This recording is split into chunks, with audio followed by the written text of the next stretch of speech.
And One more time. Okay, ready? Here we go. Word us off. 3, 2, 1. Guitar. 4. The number? Yep. 3, 2, 1. Chord. Okay. Tell me when. You go. We finished. Oh, well, sometimes you need time. No, to I don't think need of other time to words. Okay, 3, 2, 1. Strum. Note. Okay. 3, 2, 1. Song. 3, 2, 1. Saint. Okay, so sing and rhythm. 3, 2, 1. Song. Dang! Oh, we were so close. Can't say the same word. Rap and song. Okay. 3, 2, 1. Melody. Eminem. Eminem. Eminem. Eminem. When I'm like, wait, we're ready. Go. Ready? 3, 2, 1. I don't even have a word. No, I was gonna wait for you to start it, and then I was gonna. All right. Hey everyone. Okay, that was good. Hey everyone. Welcome back to another episode of Pocket Theology. We hope that our silly games of help you. Hot Pocket Theology. Yeah. Pocket Theology. Man, it's fun to sit down and and just joke, but it does get your brain moving. That's the most. Well, so we started off as the game of trying to get to it, and that kind of got my juices flowing in my brain a little bit. Yeah, my brain's moving. It's like those exercises that people do before they take the stage, like they're doing the syllabic exercises. Did you know monosyllabic isn't monosyllabic? I actually like that as a joke. Awesome. All right. Hey, so we wanted to try to take this time to conclude our conversation on rest, and I was particularly taken aback by a statement that you made last week, and I kind of would love to start our conversation there. We were talking about how patterns of rest are dictated by lots of different things: culture, absolutely, values, structure, either based on our religious preferences or things like that. But one comment you made was most often people usually flow back to their personal preferences when it comes to rest. Yeah. So as an example, someone who's more comfortable in social spaces, who finds rest in their small groups or in fun activities. They are with God, they're with people, they're learning, they're talking. Maybe another person is more at rest in quiet spaces, contemplation, prayer, music, reading, with a warm cup of coffee and a blanket kind of situation. Absolutely. And the question I want to start our conversation off today is there where do preference and challenge meet? Yeah. First of all, it's a great question. Do you know the difference between extrovert and introvert? Yes. An extrovert is someone who finds that they are energized or charged up or they're filled by being out with people. And an introvert perhaps needs to be have some alone time or time away, or maybe with safe people where they can recharge and be filled. So this actually fits the conversation of what we're talking about. A lot of people misunderstand. They think extrovert, introvert is whether or not you like people. Sure. I know extroverts who don't like people. Sure. They get charged. Yeah. So one way that I've heard it described is some people are solar powered. Some people are battery powered. Cool. I like that. Right? Battery powered are internal. They need time alone. They need those. So we are wired certain ways. And if you don't understand how you're wired, now you have this new one called ambivert. Yeah, where they can flow between the two. Yep, and then there's a new one, Otravert, but I don't remember. I don't remember what that one. Can someone look up what Otravert is? How can you have that many distinctives in a binary? I don't know. Well, because apparently it's not a binary anymore. Sure. But there's a new one called Otravert, but I don't know much about it. But, fair enough. So, first of all, there's no right or wrong way to connect. The hard part is, and I think I've said this on here before. Messy people love that you're clean. Okay. Clean people can't stand that you're messy. Okay. Sure. Right? Yeah. Loud people don't mind that you're quiet. Quiet people can't stand that you're loud. Okay.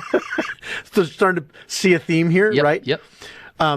here's what ends up happening is we have a tendency of assuming that my pattern must be yours. And then I want you to fit into who I am. Yeah. Right. And we do this all the time. Like, if somebody loves to read, I'm this way. I love to read. So what's the first challenge you give? You should sit down and read a book. Yeah. What is it called? It's conformity bias. Is that what it's called? When you Confirmation bias? No, I think conformity bias is when you believe like everyone believes what you believe. Oh, I don't know what the term for that is.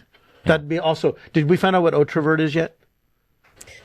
Yeah. I'm trying to wrap my head around like ambivert versus introvert. Is it the same thing? Because no, I think the distinction is an ambivert falls in the middle, right?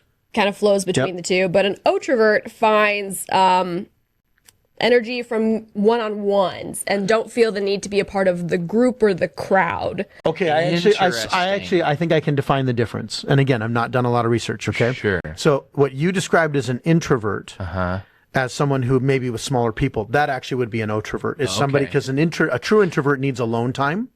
Sure. Where an introvert actually needs Maybe more reduced one-on-one. time, like. Right. Okay. And so you could say, like, from an energy perspective, how they get recharged is one-on-one. I actually would say I have moved more from truly extroverted, needing big crowds, to being more ambiverted or introverted, if that's the definition of introvert. Sure. Where like this charges me. Yeah.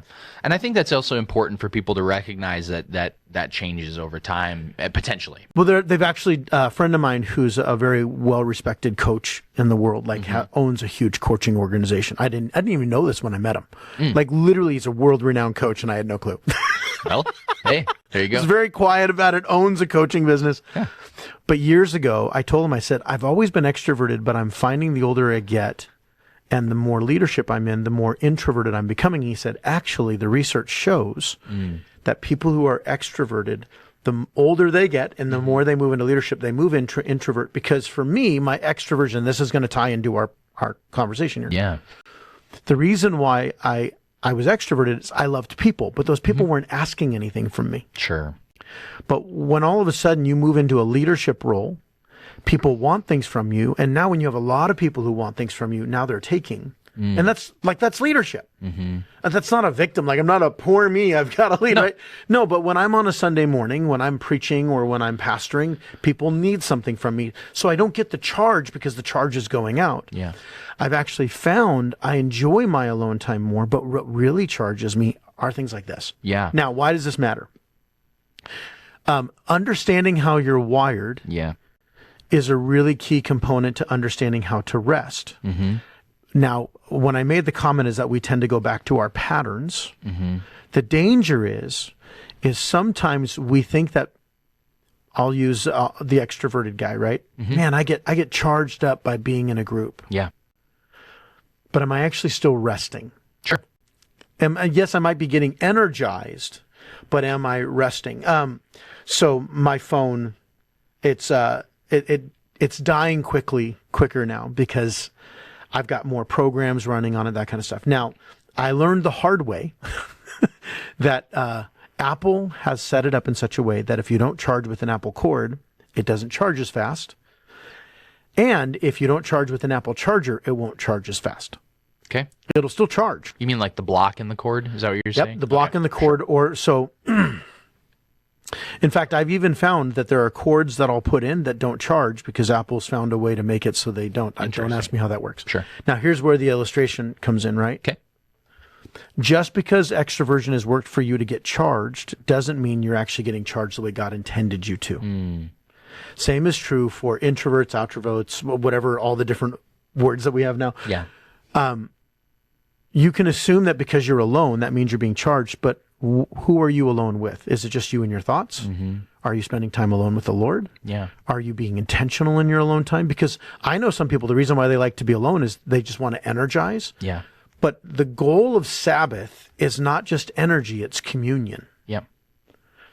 And before we get too far ahead into that concept, because I do want to hit that. Yeah. A part of what I like of what you're saying is, I don't think you are saying if you're doing it this way, it's entirely wrong. No, not at all. You're saying a holistic approach would involve both sides of things. Yeah, one, I don't even know what I'd say holistic. I would say, because holistic implies that you always have to have both in order to be whole. But is it true to say that lacking one part would lead to maybe not a fullness? Like, I don't want to keep using the word holistic if that's like the vernacular we're getting hung up on. No, what I'm getting at is when you said the way God might not be intending you to, my mind goes to, would that extroverted person benefit from more of the more solitude practices? Would the introverted person benefit from more community-based practices? Maybe. And this is why I used the illustration when I first started with, is that messy people think it's great that you're clean. Clean people can't always stand that you're messy. Sure. Loud people don't mind that you're quiet. Quiet people struggle with you being loud. Right? Sure. Is that if we force something, we can move into something that actually can be detrimental. Mm-hmm. And so that's why I want to be careful, is it's not like you always have to have it present. Yes. Remember, are you old enough to remember the food pyramid? Yeah. Okay. We were always taught growing up, like, you had grains, when now all of a sudden grains aren't supposed to be a part of the food pyramid anymore. Sure. Breads, you had all these things, right? There are certain things that you are wired for. Mm-hmm. Yep. That are not unique to you. They're designed by God for all people. Mm.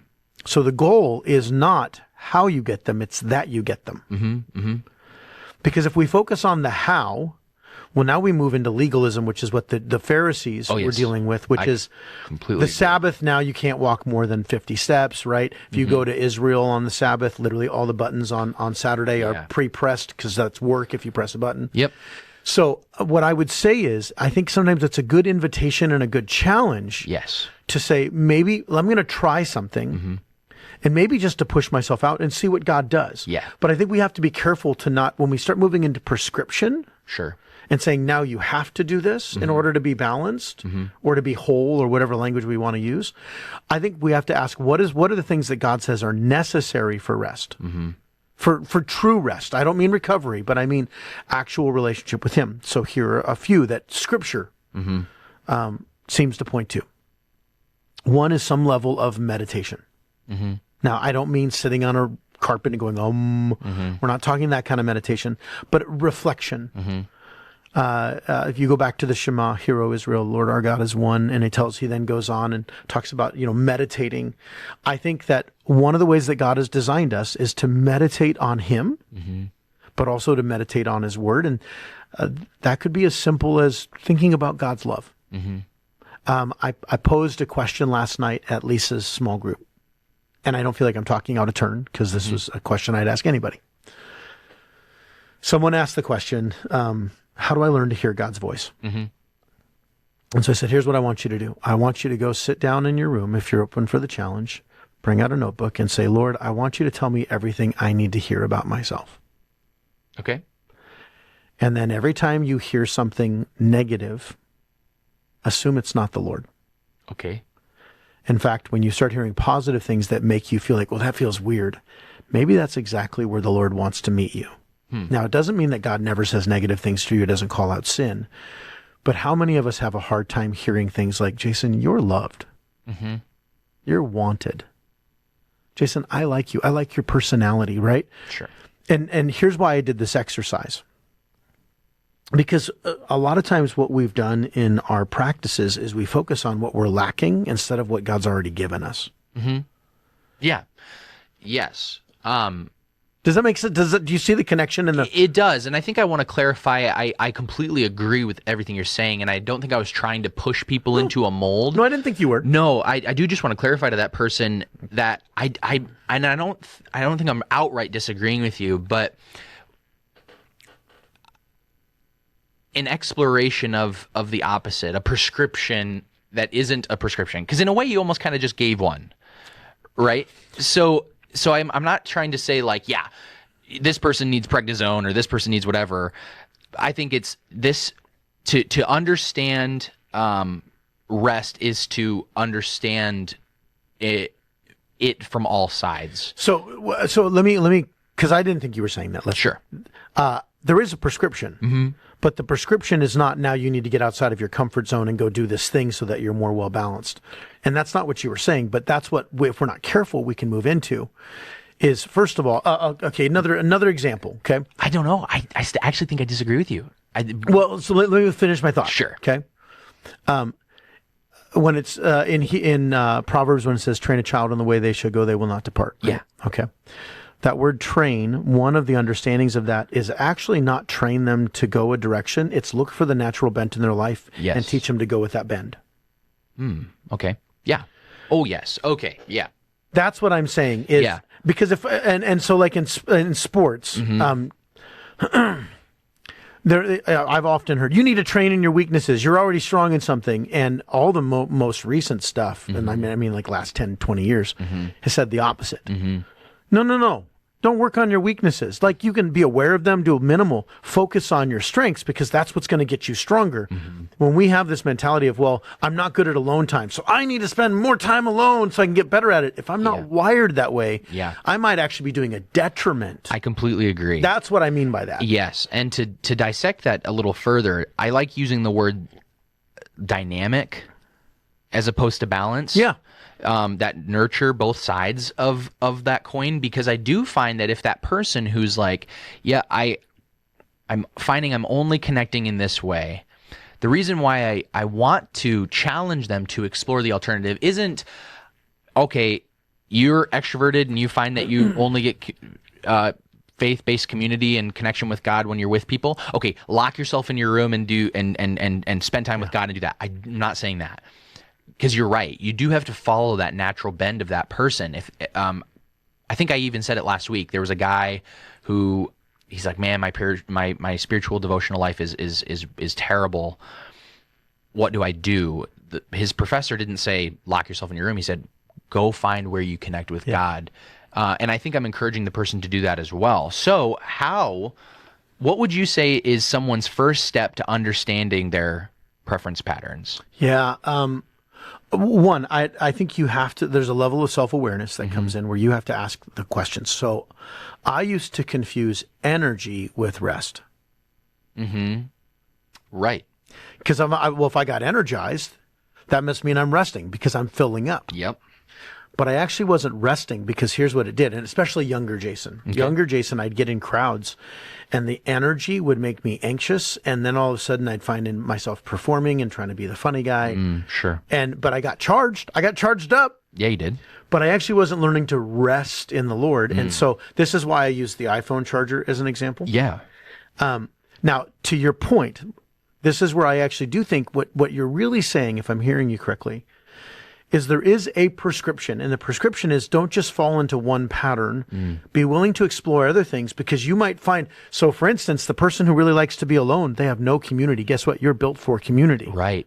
And so just because you have a tendency for that, if you depend on it too much, it now becomes a weakness, not a strength. And think about what does it do for the community when you use the muscles you exercised in that alone time. Well, and you actually just gave the perfect example. The goal of rest is not that you can keep on resting. It's so that you can expend energy later.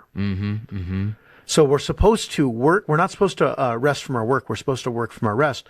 So you get energized, you get filled, you get charged, you get rested up, whatever. Yeah. So that you can go into a place and serve. Boom. But what's happened in our culture, and I want people to hear this because I think this is really important. We've made it all about me. I feel rested. Sure. I. But God created you for a we. Yep. Yeah. God created you so that when you have that alone time, you then are meant to be in a community, and then you expend the energy. Yeah. But what we do is we focus on it. We're so self-centered in both directions. Like, I have learned to be comfortable with alone time. And in fact, I'm now finding that some of my best time with the Lord is just me and the Lord. But is the goal just for me to spend time alone with the Lord all the time? No, the goal is for me to be in community. And so we have to understand what's the purpose of our rest. Our purpose of our rest is not rest. That's not the purpose of your rest is not rest. And I'll think about that statement for a second. Yep. What's the purpose of rest? Rest for work. Yeah. Yeah. And some people, and I've been this way, We confuse and think, well, the purpose of rest is for rest's sake. Jesus says this, and we talked about this last week. Man was not created for Sabbath, but Sabbath for man. Yeah. But man was created to image God. So the whole purpose of Sabbath was so that man might image God better. Yeah. And so you have to be with the image, the one person who you're reflecting. Yeah.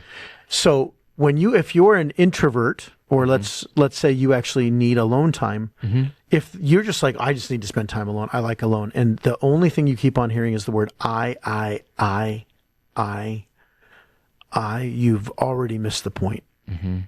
Because the purpose is not about you. Okay.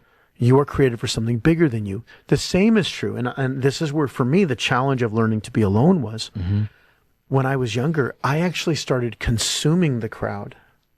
Sure. Kind of turned into the opposite. Yeah, where now I was feeding off of them. I was using the energy of the crowd. And that's why I said I confused it for rest, because I'd get energized, I'd get charged, but I wasn't being charged up the right way. It wasn't actually helping me be better at the things that God was calling me to. Okay. It just left me energized. Yeah. And so if the goal is well, that's part of our culture. We're a very self-centered culture. So we even look at rest. This is what I need to rest. And God says, no, I need you to rest so you can be a part of something bigger. Sure. And so even in community, this is also why we're called to rest together. Yeah. Because even if you're charged alone, that's great that you do that. Your Sabbath is actually not meant to be alone. It's meant to be in community. A part of me is curious, though. There is a part of this learning to rest that does start with I. Yep. But it's that self-awareness piece. It doesn't stay with I. Right. Everything starts with me. Yeah, because it's that self-awareness piece. So another way of looking at it is like, salvation isn't individual, but it starts with me. Right. Sure. Same principle. So for that person who is sitting here and they're thinking like, well, I don't even know where to begin with understanding how I connect with God or how I rest. Yeah. There are some people who are like, well, I don't even know if I'm an introvert or an extrovert. Like they haven't thought about that self-awareness piece. What would you say is a good step to learning that? That was the question you asked last time when I got us on a rabbit trail. That's okay. Well, one, you actually need to take some time and figure it out. And there's the first thing. You need to take time. It could be alone time, but this is the reflection period where you have to ask the question. And even looking back, like, okay, I get energized by being around crowds, but that doesn't mean I'm supposed to rest around a crowd. Sure. That knowing that could be helpful. Like, is it, I get more energized doing a game night than I do just sitting alone somewhere. Sure. Me personally. But now what happens is if all I'm doing is just, I need a game night because I need energy. Well, now I'm a parasite. So learning that and saying, okay, there is something about me that needs community. Well, then how do I keep Christ at the center of that community so that I'm not just consuming, there's a reciprocation that takes place. So I think one, you ask the question, where do you find yourself when you're least having to perform? Okay. Where am I getting energy? Where am I not having to perform? Because performance is not resting. Okay. So yeah, you're still trying to exude something. Like any moment where you're giving and not receiving. The goal of rest is to receive so that you can give. Yeah. Which is Jesus says in Acts, it says, as Jesus said, it's better to give than to receive. We're called to give, but we have to receive in order to give. We are limited vessels. That's like right. we have to go and be filled. And if you don't find out your patterns, so I know some people they'll say this. Also, sometimes your language is a good indicator of where you connect, and you just need to listen to yourself. So I've had people like, man, I just really feel like I connect with God in nature. Cool, go for a walk. Yeah. But then don't turn around and say, I don't really need church, because now you've made it about you and you're created for something bigger. Yeah. But also, you might be resting, but are you resting the way God told you to rest? And part of the way God told you to rest was in community. So this leads me to another part, because the introvert extroversion, how we are charged, how we're filled, kind of only to me seems like one facet of the equation. Yeah. So the other part is, what does discipline look like? Because what you've just said is someone is providing us a structure. Yeah. And it's God. Ideally, we're listening to that structure. But some people, when it comes to their rest, are more disciplined. Some are more spontaneous. Yep. Some prefer structure. Some don't. So where does that also fit into determining people's rest? And where does listening to God, where does obedience tie into rest? Some things don't need to be prayed out of you. They need to be discipled out of you. Okay. Dissect that a little bit. Yeah. So for some people, they keep on saying, Lord, do this in me. Lord, teach me patience. Lord, build this in me. And disciple is the root word of discipline. Okay. I wonder how many people think about that. We don't. We think of discipline as, well, I've got these habits. That's right. But they're habits that are shaped by somebody you're following. I was going to say, I think we also forget that the disciple part is a following. That's right. And so you are following something. Every single one of us are being discipled. And the patterns of this world is, okay, so I was thinking about this morning. And this kind of hit me this morning in my prayer time. You know what the biggest fear, when I was growing up, what we were convinced was going to be the end of the church? It was sex, drugs, and rock and roll. Like, that's what was going to be the end of the church, was sex, drugs, and rock and roll. Everyone who's ever left home has had their parents say that to them. No sex, but we were convinced that was going to be the thing that took people away from church. Sure. Then it was sexuality. Okay. Like if the LGBTQ stuff right now, that's going to be the end of the church. It hasn't been the end of the church. So when was it Harry Potter? Because remember that was that actually was a real thing. I know. Right? I'm totally. Then it was entertainment. Entertainment is the end of the church. Yeah. You know what takes people more away from church and their relationship with God? It's the thing that doesn't feel like sin. Right. Sure. So I'm gonna call it out. Yeah. Okay. Right. The devil's sneaky. Okay. And of course, he uses these things to twist Christians and to get Christians to fall away or to mess with them. But where I've seen most godly centered people who genuinely love Jesus, where I've slowly watched them drift away from disciplining their lives in Christ, sports, hobbies, vacations. Okay. Sure. What do all three of those things seem to imply? Oh, my mind goes to a few different answers. I guess I don't know. Rest is one of them. Yeah. Why do you do a hobby? To rest from. It's a false sense of rest. Sure. I'm going to the golf course. I'm not spending time with the Lord today because I connect with Jesus on the golf course. You're not connecting with Jesus. You're trying to connect with a ball. Literally. Literally. And I've played golf. The only thing you can focus on if you're going to play golf well is the golf ball. You're not thinking about Jesus at all. Now, but here's the other part. And again, I'm not saying that's bad. What if it's a men's church sports golf league? But you know what? Then don't do it in the time that's set aside to meet with the Lord. I'm not saying you can't do those things. Sure. But all of those things are chasing rest. And I've actually watched them as they've moved people away from the Lord, not closer. Okay. Weekends are busier. Busier now than more people are not involved in a church community because they're involved in a sports community. Okay. That's the new church. Now, here's the thing. You're like, oh, but Jason, that feels legalistic. Wait. You're letting them define rest for you. The pattern of the world says rest is defined by the world. The world has defined rest through athletics, through entertainment, through the things that make me feel like I'm getting the center of I, right? And whenever the church does it, oh, that's just because you want butts in church. No, it's because when church is done well, it is the place where we actually find connection, community, draw closer to the Lord, and it's commanded by the Lord. You know what the Lord didn't command? The Lord didn't command that you're gone every weekend on a sports trip. Sure. Or going hunting. None of those things are bad. I want to be clear, but we've mistaken them as patterns of rest because, and I'm going to call it the church here, because the church has not actually shown that the church is restful. Yes, that is a point I really wanted to make. So I want to be clear. That's our failure, not theirs. No, I know. That's the point I have this here is when we understand patterns, I think that implies that we not only understand the patterns of our own self and preferences, but the patterns of culture, the patterns of the world around us, and the patterns of the church, because we are a part of a church body. And I said, so when we're the church and we're supposed to be the model of the way of Christ, the model of rest, if we're burnt out busybodies who can hardly think through our packed schedules, what does that how does it affect those who see our lives? And to me, what it promoted was this sense that anyone who looks at us and sees, who might not be a Christian or is a Christian, the person who isn't a Christian sees this and says, well, how's that any different than all the stress I'm having to deal with? Like, what do you mean, like, you guys got it better? And then our fellow brother sees that and says, oh, well, I can do that. I mean, they're doing it. Well, so, and then what they'll say is this, because I've heard this. Well, that's legalism, Jason. I don't have to go to church to be saved. You don't. But if you want to be on a sports team, you got to go to practice. Right. Right. But we have no problem with somebody else setting an agenda. I want to read Romans 12 because this actually applies to everything you just said. Okay.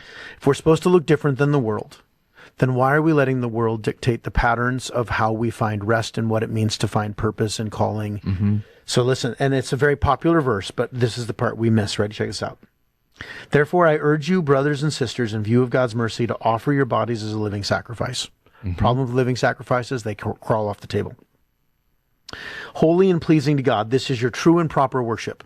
Notice what he doesn't say. He doesn't say your true proper worship is going to church.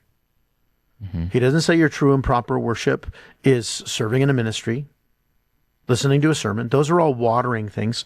No, it is living in view of God's mercy. Offer your bodies as a living sacrifice. Everything in this world is demanding you sacrifice yourself for it. Mm-hmm. Your job demands sacrifice, right? Mm-hmm. And so God's saying, this is how you be transformed, right? Do not conform to the pattern of the world, mm-hmm. which the pattern of the world, man, we have no problem with rules and regulations. We just don't like it when God gives them. Right. When the world gives them, or when something else gives it, we call it, well, that's responsibility. Well, really, and this is just back to our previous, the kind of, the question that provoked today's conversation is we will always go back to what we have determined is the default pattern. Yeah. And the default pattern isn't the Holy Spirit. No. So that's why that's why that challenge matters, like that question. So let me read the rest of this, because this is where the answer is going to come from. Okay, please. Be transformed to the pattern of this world, but be transformed by the renewing of your mind. You have to think differently. Mm-hmm. You need the mind. You need the Holy Spirit. Then you will be able to test and approve what God's will is, his good, pleasing, and perfect will. Okay. Now, I'm going to give a quick challenge real quick here. We're going to be preaching on this in a few months. Sure. Or like a month. Mm-hmm. Everything that demands our life, we want to test, and we want to be able to test and approve what that thing's will is. Okay. That's anything. Here it's God needs to be the thing that we're seeking to test and approve as well. For by the grace given me, I say to every one of you, do not think of yourself more highly than you ought to. Okay. So the first way that you find rest is stop thinking about yourself. Okay. Sure. Yep. But rather think of yourself with sober judgment. You need to be honest about yourself. Mm-hmm. You need to, so like for instance, if you get overwhelmed and exhausted by being in a crowd, then take some time. But that doesn't mean you get to excuse or dismiss being around people. Mm-hmm. Okay. Do this in sober judgment in accordance with the faith God has distributed to each of you, the level of faith. Now wait, for just as each of us has one body with many members, and these members do not all have the same function, so in Christ, though we many form one body and each member belongs to all the others. Mm-hmm. So he literally says that if you want to be in God's will, you have to belong to each other. I love its recognition of the differences as well. And so that's understanding everybody's a little different. There are some things that are public facing. There are some things that are in private. Like nobody sees my elbow most of the time. Mm-hmm. It's kind of right. My knee pits. You. We have different gifts according to the grace given to each of us. If your gift is prophesying, then prophesy. If it's faith, if it is serving, then serve. If it is teaching, then teach. If it is encourage, then give encouragement. Yeah. If it is giving, notice what he's saying is all of this, the thing that God wants you to do is to be a part of the community and exercise what God has given you to serve. Now, I'm going to use a sports metaphor. People think I hate youth sports. I don't. I actually think youth sports are a wonderful gift. The problem is we've made them ultimate. I don't have a problem with hobbies. The problem is when we make life decisions around these things. Sure. We make family decisions, and then we wonder why our family's stressed out. Now, wait, it gets better though, because this is where I want to get to, and because it finishes and answers the question. Ready? This? Mm-hmm. Love must be sincere. Hate what is evil. Cling to what is good. Be devoted to one another in love. Mm-hmm. Honor one another above yourself. Never be lacking in zeal, but keeping your spiritual fervor. Serving the Lord, be joyful in hope, patient in affliction, faithful in prayer. Share with the Lord's people who are in need. Practice hospitality. Now, I'd encourage read the whole thing. But we talk about rest. This is something this is the mind of Christ. Well, what better way to rest than in the way that God has asked us to? Yeah. And he tells us the best way to rest is get over yourself. Stop making it about you. And that doesn't mean you don't have a natural bent. Like if you need alone time, but the number of time that, including myself, if the focus is just you, then now all of a sudden that moves from rest to laziness. Okay. And you can be lazy and still be active. Okay. Go ahead and tell us a little bit more about that. People assume laziness means lack of activity. And I would argue laziness means active fruitfulness, or a lack of fruitfulness. Lack of fruitfulness. Because I know individuals who are constantly going, but they're lazy in the sense that they're not actually helping, encouraging. They're not being any of the things. It's all self-centered. Other people are lazy. They just lay around and do nothing. Guess what? They're both accomplishing the same thing. One is just a busybody while doing it. Yeah.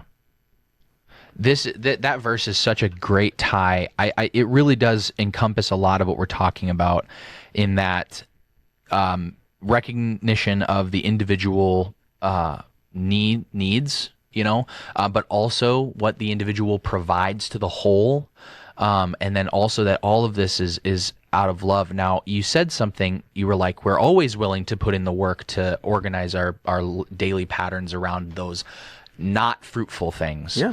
What would it look like if we started to organize our patterns around these fruitful things? Because I'm going to tell you something. When I hear this, people assume that rest isn't also work. So how do we kind of reconcile the work it takes to do this? Well, so first we have to be clear. Rest is work. Yep. It's a different kind of work. Okay. It's a work in which the goal is so that you can gain more, so that you can give more. Okay. There's still work involved. It is work shutting your brain off. Yep. It is work turning off electronics. It is work scheduling a time to have people over for dinner and just being together. It's work renewing the patterns of your mind. And that's this whole. And now here's the other part that in Genesis, when it gives that pattern, that rhythm of 6 and 1. Okay. The reason why that one day off is such a big deal, and we miss it because we just don't live in an agrarian culture. Sure. One, they didn't have electricity. Okay. So as soon as the lights were off, you typically were done working. Yep. Like when the sun went down, you stopped working. That's it. Because you had candles. But again, even flame was a resource. Fire was a resource. We take that for granted. They didn't just have candles readily available. Candles cost money. Even wood, like if you're in a scarce area of wood, what do you burn? So we forget this, like we just take it for granted. Now, what's happened in our culture today is once it's night, I just turn on a light so I can keep on working. Now, here's the other part. There were natural rhythms that God created that were supposed to be throughout our day. So even our day has periods of rest, longer work, shorter rest, longer rest, shorter work. During the winter, the nights are quicker or come quicker. Nights are longer. Nights are longer. So you work less in the winter. So you're meant to have more time with family. Sure. But we don't have that anymore. But now here's the part with the agrarian. When you didn't work on Saturday, which was when the Sabbath was, that meant you weren't picking food. That meant you weren't tending to the garden. So there was a trust element. Part of resting is trusting God to handle the things that you think you have to handle. Yeah. So, is there also a sense to prep for rest? Well, so they would prep the night before. Right. Friday night, they would get the house ready so that Saturday, as soon as sundown happened, they were rested. But I want you to think about this for a moment. With these little devices right here, you ever get an email that dings and your first response is, I got to look at the email. I got to do it, yeah. Right? We still have this mentality that if I stop, things are going to get lost. Part of resting is making a conscious decision, which is work, to say, this can go a day. Yeah. I don't need to clean the house today. This is why, as a staff, I know churches, and I'm going to tell us if there are any pastors who are part of churches like this, I'm going to challenge this mentality. Years ago, a church was talking to me, and they said, well, we give one day off a week because that's all the Lord demands. Pretty legalistic. Very legalistic, but also they were working 50 hours, 55, 60 hours a week. And I'm like, okay, so what am I supposed to do on my day off? Well, now I've got to clean my house. I've got to do shopping. So I don't even really get to rest because I only get one day off. There's a reason why we do 2 days off, is that one of those is meant to be a preparation day. Now, why do we need that? Well, Jesus didn't command that. There wasn't a pre-day before. Yeah. Well, part of it was because they had those rhythms that as soon as nightfall came, you were done. Sure. Also, you didn't have to have both people working in the ancient world, really up until the last 20, 30 years. Sure. You had typically the dad would go and work, the mom or the wife would stay. Nuclear home. Yep, nuclear home. And now we're so afraid of that now that's bad, but it actually causes stress to the system. Or is it a system that almost doesn't allow for it anymore? We can't afford it. So that is also kind of it too, as like, that's like the conforming to the patterns of the world is difficult. It takes a lot of work not to be bound by a structure. And sometimes you can't because the truth, like depending on where you live. That's unattainable for Caitlin and I. It's unattainable for Lisa and I. Right. Like it is so expensive. Some people are like, well, don't live beyond your means. But that's why I think we're saying it isn't that isn't like, oh, it has to look one way. That's right. We're not saying that. But we are saying adjusting is a form of work. And sometimes that work is saying no to things. Yeah. Yeah. So when people are every second of their day, I just did a video on this that talked about that we've taught our kids they can't be bored. Yeah. We're terrified of boredom. Right. And so we've now raised a generation of kids who are anxious because the new anxiety for kids is that if they're bored, something's wrong. Or there's just that emptiness. Yeah. And we've not taught them that do something to not be bored. Make free space. Instead, it's, well, let me pick up my phone, let me watch YouTube, let me play a video game. I miss the days. Like, I grew up in the 80s where you had Saturday morning cartoons. Sure. Structured.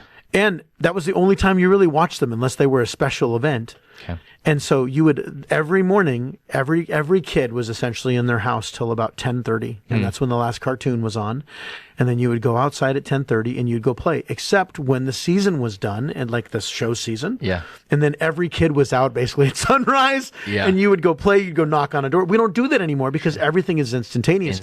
So we've taught kids they don't know how to be bored because we think boredom is bad. And yet boredom is where the best stuff happens. Yeah. I've learned this as I've gotten older as well. When somebody says, how's life? When things are boring, it means there's no stress. Like, I love boredom now. Sure. I'm not worried about anything. There's nothing pressing. And so, yeah, that sounds wonderful. Doesn't it? Like, there's a point in my life when all of a sudden I'm like, boring is so nice. It does sound nice. We're lame. No, I think so. The kind of the final thought I want us to end on here is a person maybe has just heard this and has heard us say, "Great, you want me to do more to do thing. Less." Yeah. So I want to point them to a verse that might tell us that there's an easier way than adding more work onto your plate. There may be a different way. And I want to get us into Matthew 11. 28 through 30. This is Jesus, and I want to read just a little beforehand, but the cream de crap is that verse there. So let me start at 25. At that time, Jesus said, "I praise you, Father, Lord of heaven and earth, because you have hidden these things from the wise and learned and revealed them to little children. Yes, Father, for this it is what you are pleased to do. All things have been committed to me by my Father. No one knows the Son except the Father, and no one knows the Father except the Son, and those to whom the Son chooses to reveal him." Now here's the verse. "Come to me, all who are weary and burdened, and I will give you rest. Take my yoke upon you, and learn from me, for I am gentle and humble in heart, and you will find rest for your souls, for my yoke is easy, and my burden is light."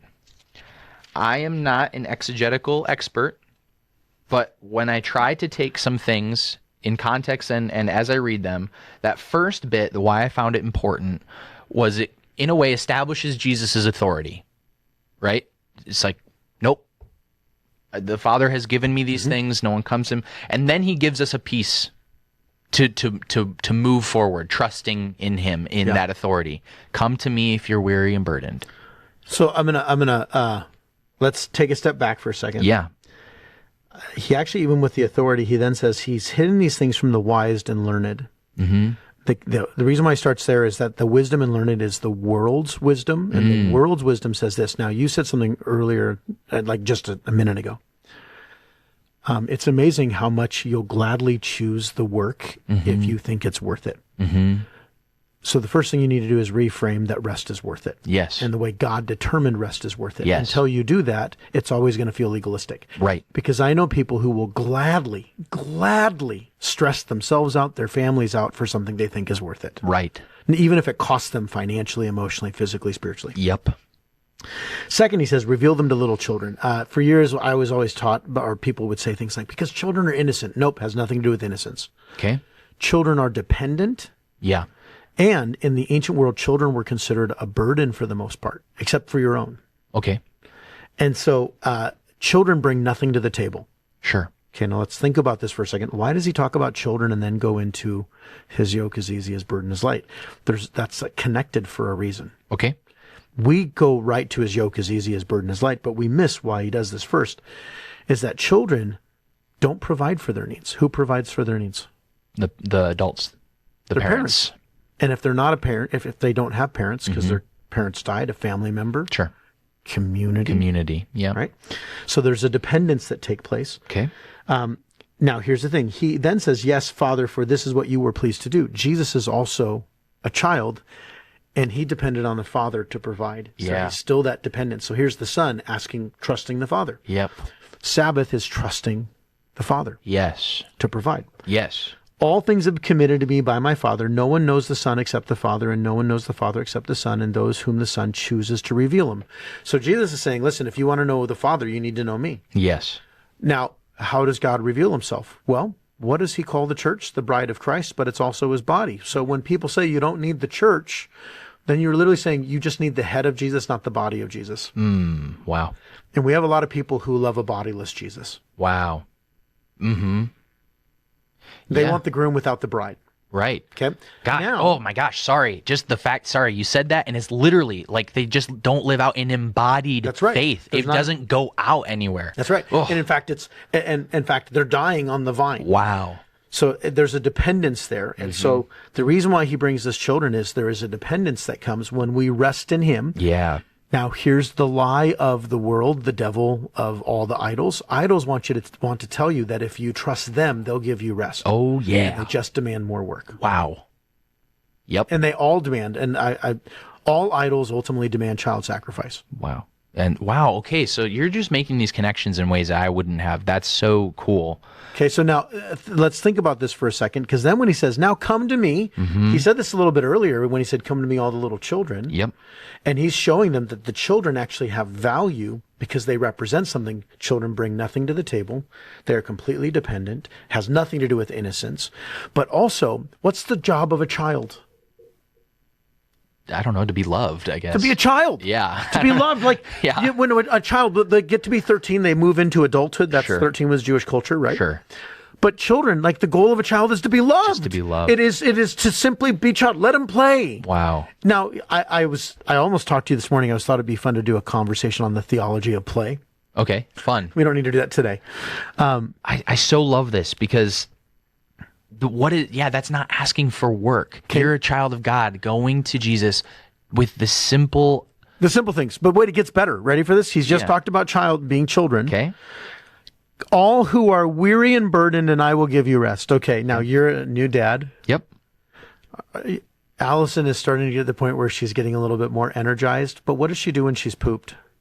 She passes out. And what greater delight than when she passes out on her dad? Oh my gosh, it's the best. Isn't it the best? I have a picture of I'm Indy obsessed with it. where she's laying on me, and I was just commiserating with somebody how much I miss those days. Yeah. Where literally Indy and Eli would snuggle, and this is kind of the idea: is that you're weary, it's resting in the Father. Yeah. But now he says this: you who are weary and burdened, and I will give you rest. Yep. You don't find the rest. Yeah. That's why I said you keep on looking for rest. You're trying to find rest instead of going to God's patterns of rest. Yes. God will give you rest when you do his patterns. The reason why so many people are tired is they're looking at the world's patterns of rest. Just to continue that illustration, like Allison can't determine her own patterns of rest right now. No, she'd be horrible.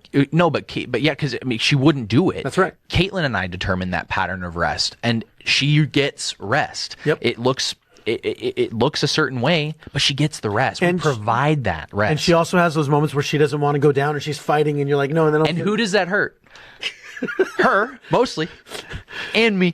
But I'm not God. But they cry like, right? What do they do? Yeah. I don't want to. I'm Yeah. not tired. And Yeah. we still do the same thing. I'm not tired, Lord. And God's like, just shut up. And Go to sit bed. down, right? Take a nap. Now he says this, take my yoke upon you. There's still a yoke. Yep, there is. And a yoke is for those. It's work. But the yoke that they would put around the ox, it was the burden they would carry.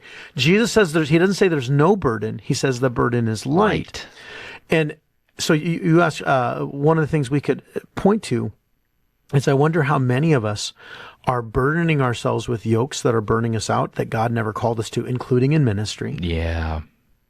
Yep. What are you yoking yourself to? And we yoke ourselves to the wrong things because we think they're going to provide life, because that's what all idols promise. They all overpromise and underdeliver. Well, and that's the thing too, is like the yoke on the oxen was a farming implement, Yes. right? So there's actually a production happening. There's a produce. There's a fruit. And they would also do what's called dual yoking. Yeah. Your job is to be yoked to Jesus. And that's the stronger ox, right? That's right. So your job is to be yoked to Jesus, not Jesus yoked to you. And that's why this next part stands out to me too. Is take my yoke upon you and learn from me, for I am gentle and humble in heart.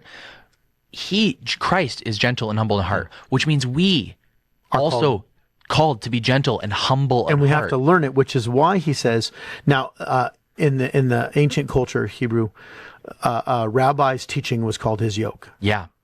So he's saying, you need to learn from me. This is my yoke, and learn from me. We're learning from all the wrong things, myself included. Yep. Learn from me, for I am gentle and humble in heart, and you will find rest for your souls. For my yoke is easy and my burden is light. So good. And so if some of these, like, yes, you need some self-awareness, but ultimately you have to yoke yourself to Christ, because if the only thing if you're worshiping rest, it's like worshiping worship. Yeah. It's putting faith in faith. Yeah. Like these are silly colloquialisms or phrases that we've used, but they're true. When you put your rest in rest, Yeah. you're actually not doing it. The rest is supposed to come in Jesus. Your faith is supposed to be in Jesus. Your worship is supposed to be in Jesus. So when rest is in rest, you're always going to go to things that ultimately don't give you rest. You confuse the rest. Because, like, again, this is why I go to sports. Oh, what am I doing on my day off? Well, I'm going golfing. That's cool. Go golfing. But don't confuse that necessarily with rest. Real rest is found in Jesus, where we don't have to strive, where we can rest in the Father's arms because of Jesus. Because Jesus is not the Father. The Father, Son, and Holy Spirit are three distinct persons in one substance that is mysteriously called God. So Jesus gives us the ability, by being yoked to him, to rest in the Father. I love that. Through the power of the Holy Spirit. Now we've brought the Trinity in, boom, mic drop, end of, bam! Nice. So one area I want us to maybe consider is what does learning from Jesus, how do we do that? How do we take his yoke upon us? What were the patterns that Jesus went and rested with the Father? What does that look? And my mind, and I could be wrong, goes to practices that some would refer to as the spiritual disciplines. Yes. So one, I'm going to make it an unpopular opinion. Totally fine. We need to stop quoting, and Jesus often went away to solitude and lonely places. Okay. One, we make it sound like Jesus went every day to go to do solitude and lonely places. Sure. He didn't. Okay. He did it at times. Okay. Now, I'm not saying that those aren't good things, but I hear this all the time. He often withdrew. It didn't say he daily withdrew. It's often withdrew. Understanding what your body needs and when you need it is critical. Sometimes we give our body what it doesn't need. And so Jesus understood when he needed to be with the Father, but there were other times Jesus was sitting with the fire with people. So this goes back to stretching yourself, but also learning these patterns. The reason why we create different spiritual disciplines is so that we have access to them when we need them. Yes. Not so that I'm bound to them Yes. every single day. Boom. I like that too, because people get turned off by that word discipline Yes. in that context. Because now if let's say there's 10 spiritual disciplines, I'm supposed to do all 10 Oh, I every have single to day. do so- I gotta have my time I gotta do this. And now all of a sudden it just becomes Like, it's more like the 10 spiritual tool belt. well, and this is why when we first started this whole conversation 3 weeks ago, I said my problem with the liturgical calendar Okay. is that we've now become beholden to the calendar instead of the God of the calendar. Sure. So And don't it's- be beholden to the disciplines, recognizing that they are a tool. And learn them. And learn them. The right tool at the right time. Like Jesus used these tools. yes. Yeah. And now there are some tools that we're supposed to use every day. Of course. Prayer. Yep. Prayer is meant to be a daily tool. But then what does prayer look like? They're different, totally different podcasts, right? I know. So that's why stay tuned for next week's episode, because I really want us to kind of dive into this. I want us to give people the tool belt without making them beholden to it. I don't want to pigeonhole them, but I do want to guide them. Yeah. And I think this could be a really cool one. So I'm going to end with this. Go for it. So we have daily things that God calls us to do every day. We have weekly things, monthly things, and we have seasonal things. Mm-hmm. And then we have things that are supposed to happen literally like every 50 years or every 7 years. Sure. But there are, when we make everything a daily practice, we get overwhelmed with practices to the point where now we lose our functionality. Yeah, we're busy spiritual bodies. Yes. Yo, thank you so much. Be sure to follow, subscribe, share on all platforms where you're listening to us, and submit your questions as always to podcast@zionclearlake.org. We will see you next week.